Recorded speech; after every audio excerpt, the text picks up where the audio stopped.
everybody. This is Joseph P. Farrell with news and views from the Nefarium on Thursday, April 28th, 2022. As I'm recording this, our website is having either a denial of service attack or the server is down for whatever reason.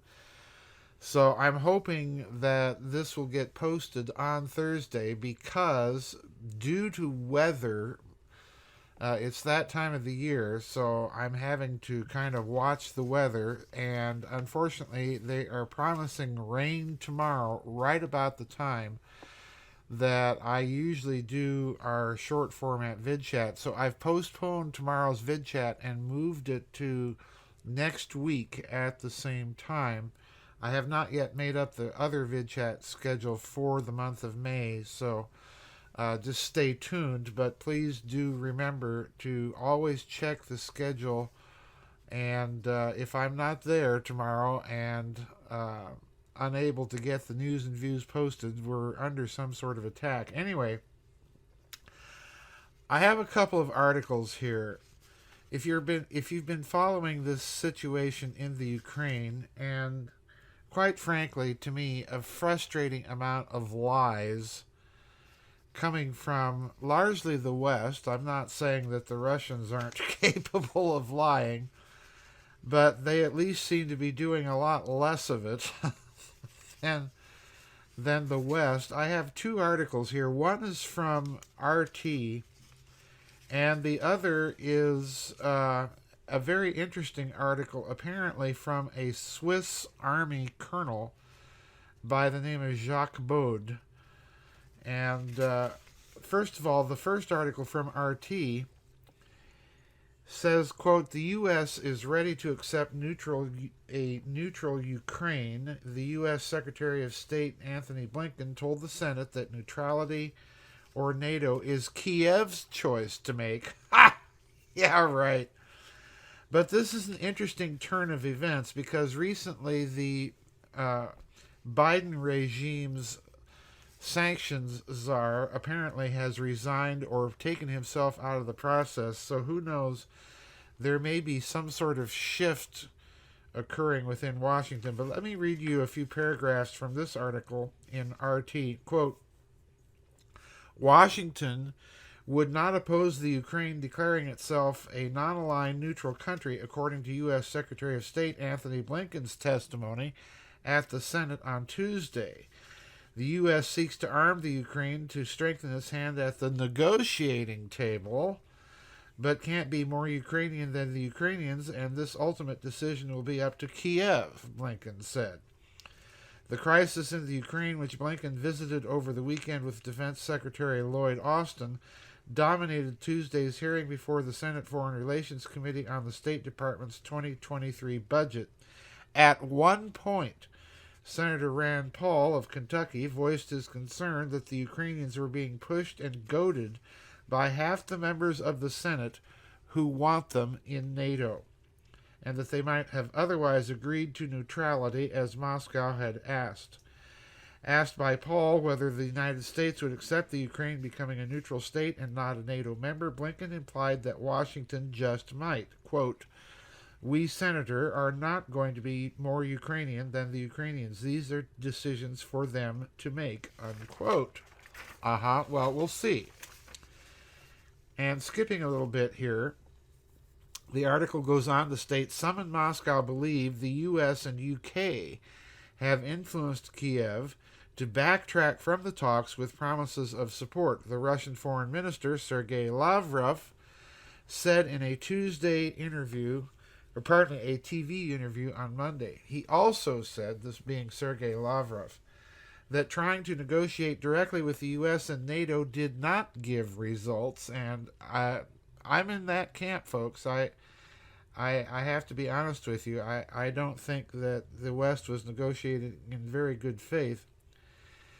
But anyway, he says that the negotiations directly with the United States and NATO did not give results as they listened to Russian concerns and then ignored them, quote, rather impolitely, unquote, making it clear that it was not up to Moscow to decide its own security. Skipping way toward the end of this article, quote, If the West continued, quote, pumping the Ukraine with weapons, unquote, there was little chance of the peace talks succeeding, Lavrov said on Tuesday. While the State Department head was going to the Senate, Defense Secretary Lloyd Austin was in Germany organizing U.S. allies to ship more weapons to Kiev. Speaking with reporters after the meeting at Ramstein, Austin said he could see the Ukraine eventually joining NATO. Now, folks, in other words, that's sending two messages to Russia. Okay, we'll let the Ukraine be neutral, and at the same time, we'd like the Ukraine to join NATO, but it's all the Ukraine's choice. Okay? So, in other words, they're prepping a narrative here, it looks to me. And as for Germany, you may or may not be aware that Germany recently sent some antiquated, obsolescent Gepard anti-aircraft vehicles to the Ukraine. These are vehicles that came out, I believe, in the late 70s or 80s. So Germany's arming the Ukraine, but arming the Ukraine apparently with some obsolescent weapons systems. Now, I'm reading this to you and taking the view that RT article is about the West sending conflicting messages once again. But I also want to have you look at this article, and it was published about a week ago, April 22nd. And this is the article about the Swiss Army colonel who had been an advisor, a Swiss military advisor to the Ukraine by the name of Jacques Baude. And I want you to listen very carefully to the opening 4 paragraphs of this article. Then I'm going to skip a couple paragraphs and read 3 more towards the middle portion of this article. The article's titled, Ex-NATO Analyst Paints a Completely Different Picture of the Ukraine War. And it mentions the retired Swiss Colonel Jacques Baude and his article, which is apparently published in Switzerland. But this article is a summary of it. So here we go. Baude noted that the so-called Russian-backed separatists in Donbass were never supported in any way by Russia for the past 8 years. After the Maidan coup in 2014, the Russian-speaking part of the population, civilians, were attacked by Ukrainian soldiers.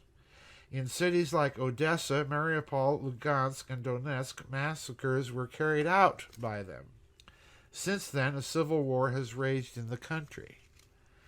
Baude was working as an army analyst for NATO in 2014 when his team discovered that the rebels' weapons were not supplied by Russia, but by Russian-speaking defectors from the Ukrainian armed forces. There was a massive exodus, after which Baude had helped to rebuild the image of the Ukrainian army. This turned out to be a long and arduous process. In the process, extremist paramilitary militias, including the Azov Battalion, sprang up. In 2020, 40% of the Ukrainian army consisted of these militias. He describes, this is Colonel Baude, he describes the members as cruel fanatics. Now listen carefully, folks. They were funded, trained, and armed by the United States, Great Britain, Canada, and France. The former colonel added that the U.S. President Biden announced on February 17th that Russia would attack the Ukraine within days. How did he know this? Since February 16th, the civilian population of Donbass had been massively bombed by the Ukrainian army. The European Union, media, NATO, and Western governments nevertheless kept mum that this was happening. And now finally skipping to a few paragraphs toward the end. According to Colonel Baude, there are 3 reasons for this war. The expansion of NATO, well, we knew that. Refusal of the West to implement the Minsk agreements, we knew that too. And the large-scale attacks on the civilian population of the Donbass over the past 8 years. Now, I want you to listen carefully to this one, folks. These final two paragraphs are, to me, perhaps the most disturbing, chilling part of these two articles, because they're an indicator to me that the Ukraine is only part of the story, and there's another huge story brewing here. And I've said on many occasions that I've suspected that there's much more to this story. We have the GMO policy of the Ukraine and Russia's GMO policy hovering in the background here. We have all of the indications of something very foul taking place in those bio research labs in the Ukraine that the Russians uncovered, and so on and so forth. But now there are allegations concerning the weapons, and I've talked about the possibility that the Ukraine is crucial to the financial cabal of the West because of its money laundering. I mean, just look at the Biden and Co family, and they've managed to run a big grift in the Ukraine for their own benefit. I have to wonder if the Ukraine is not some sort of hub or center for black financial systems, for human trafficking, and so on. So these last two paragraphs are very important to listen to because there's an indicator here that there's another story altogether and that they're preparing for something, and it may not have anything to do with the Ukraine at all. Here we go. And again, this is that same story about the Swiss colonel Jacques Baud. Large amounts of weapons are currently being shipped into the Ukraine by the West. Think Afghanistan here, folks. But these may find their way back to their countries of origin.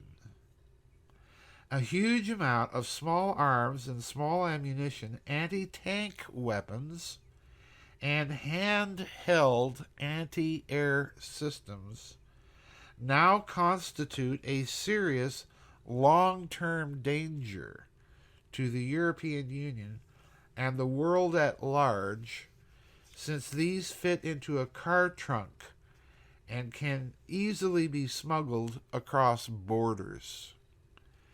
Gangs in Sweden, the Netherlands, and Germany also probably already know this much. So there you have it, folks. I think they're possibly getting ready or prepping yet another narrative of so-called terrorist attacks in the West itself for further draconian measures. Folks, these people are just plain evil. So I don't know about you, but I've been praying accordingly.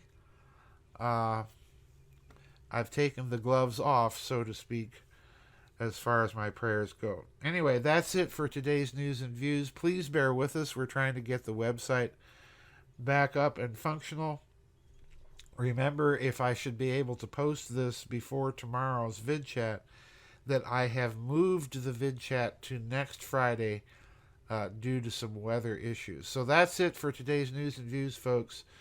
Bye-bye, everybody. I'll see you on the flip side, and God bless.